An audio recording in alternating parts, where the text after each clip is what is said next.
eu obesa, né? E aquela obesidade, comendo de 3 em 3 horas, as bolachinhas, os lanchinhos tudo pequenininho e tal. E até que a minha chefe, ela falou, Letícia, você conhece a dieta low carb? Aí eu falei, aí a primeira coisa, né, que vem na cabeça, não, isso não funciona, isso não é, né, interessante, isso vai aumentar o seu colesterol, inclusive é uma das coisas que a gente, né, pode falar aqui hoje. E ela falou, tudo bem, ela não se opôs, mas ela começou a ter um emagrecimento, né? E aí eu comecei a ver aquilo. Eu trabalhava com ela emagrecendo, ela se sentindo bem, ela fazendo jejum, que é algo também interessante para a gente conversar aqui hoje. E aí eu falei, bom, tem alguma coisa, né? E nessa época ela me mostrou o blog do Dr. Souto, que é um médico que na minha época falava muito sobre a low carb e tal, e eu falei, bom, vamos estudar.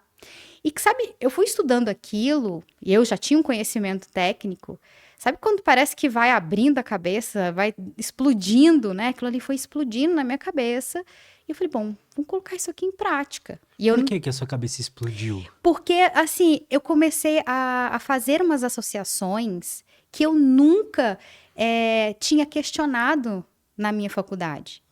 Eu simplesmente aplicava o que eu tinha aprendido na faculdade, mas eu nunca questionei, né? Então, por exemplo, vamos falar aqui sobre a questão dos carboidratos serem essenciais, né? Carboidrato não é essencial.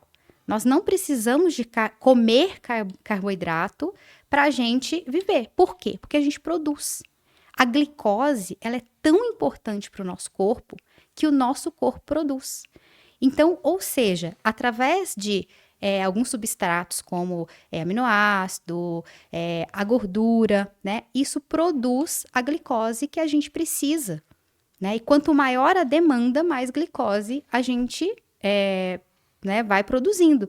Então, ou seja, como eu nunca tinha questionado isso, se eu tinha estudado sobre gliconeogênese, que é esse processo que eu falei para você. Gliconeogênese nada mais é do que produção de novas glicoses, né? É um mecanismo que produz nova glicose. Eu nunca questionei isso na faculdade, porém, a pirâmide alimentar, a base é carboidrato, 60% a 70%.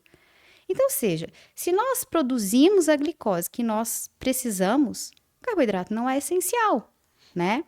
Por exemplo, existe proteína essencial e gordura essencial, mas não existe carboidrato essencial, porque a gente produz, né? Que é esse processo que eu falei para você, que é a gliconeogênese. Então, ou seja, a gente não precisa de tanto carboidrato assim.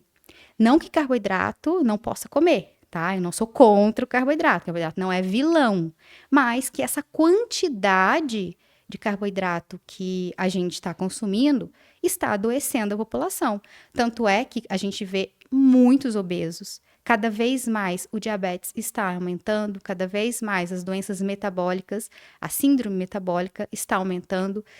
Aqui no Brasil, a gente vê quantidades absurdas desde a primeira infância. Nos Estados Unidos, não precisa nem falar, né? Então, ou seja, eu comecei a fazer esses questionamentos que eu não fazia, que eu nunca fiz na faculdade. E eu comecei, meio que assim, eu comecei a entender por que eu não conseguia emagrecer, né? Então, assim, a população em geral, ela está metabolicamente doente. Então, cada vez mais a população está adoecendo mais por conta da alimentação. E aí não é só questão de carboidrato, mas é de todos os industrializados que a gente tem, né, hoje em dia. Então, lá quando a minha chefe me apresentou, né, o blog do Dr. Souto, que eu comecei a estudar, então a cabeça foi explodindo. E aí eu fui falando assim, gente, por que eu não tinha pensado nisso antes? Tá muito óbvio agora. E aí, assim, antes de eu começar a trazer isso para as pessoas, né, para falar sobre uma dieta com menos carboidrato, então vamos colocar isso em prática. E aí, nesse momento que eu comecei a colocar em prática, e meio que envergonhada também, porque, poxa, eu já tinha anos de formação. Então, meio que dá uma vergonha você não saber daquilo, não ter pensado numa coisa tão óbvia para mim, né? Que hoje eu entendo isso como uma coisa óbvia. Então, num primeiro momento, eu tive uma perda de 20 quilos em 4 meses. Foi muito rápido.